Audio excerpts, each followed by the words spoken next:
Translation, 2nd edition, published October 2007. New Testament, Part 2, Stephen and Saul. Acts, chapter 8, verses 1 to 3. Saul was one of the witnesses, and he agreed completely with the killing of Stephen. Persecution scatters the believers.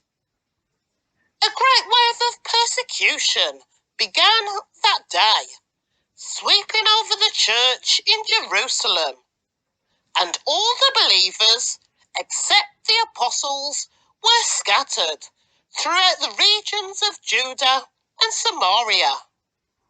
Some devout men came and buried Stephen with great mourning, but Saul was going everywhere to destroy the church.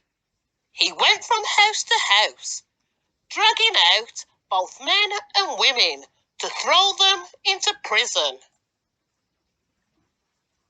Acts, chapter 9, verses 1 to 31. Saul's conversion. Meanwhile, Saul was uttering threats with every breath and was eager to kill the Lord's followers. So he went to the high priests. He requested letters addressed to the synagogues in Damascus, asking for their cooperation in the arrest of any followers of the way he found there. He wanted to bring them, both men and women, back to Jerusalem in chains. As he was approaching Damascus on his mission, a light from heaven suddenly shone down around him. He fell to the ground and heard a voice saying to him, "Saul, Saul, why are you persecuting me?" "Who are you, Lord?" Saul asked. And the voice replied, "I am Yeshua, the one you are persecuting. Now, get up and go into the city, and you will be told what you must do." The men with Saul stood speechless, for they heard the sound of someone's voice, but saw no one. Saul picked himself up off the ground, but when he opened his eyes, he was blind. So his companions led him by the hand to Damascus. He remained there blind for 3 days and did not eat or drink. Now, there was a believer in Damascus named Ananias. The Lord spoke to him in a vision, calling, "Ananias." "Yes, Lord," he replied. The Lord said, "Go over to the straight street, to the house of Judas. When you get there, ask for a man from Tarsus named Saul. He is praying to me right now. I have shown him a vision of a man named Ananias coming in and laying hands on him so he can see again." "But Lord," exclaimed Ananias, "I have heard many people talk about the terrible things this man has done to the believers in Jerusalem, and he is authorized by the leading priests to arrest everyone who calls upon your name." But the Lord said, "Go, for Saul is my chosen instrument to take my message to the Gentiles and to kings, as well as to the people of Israel.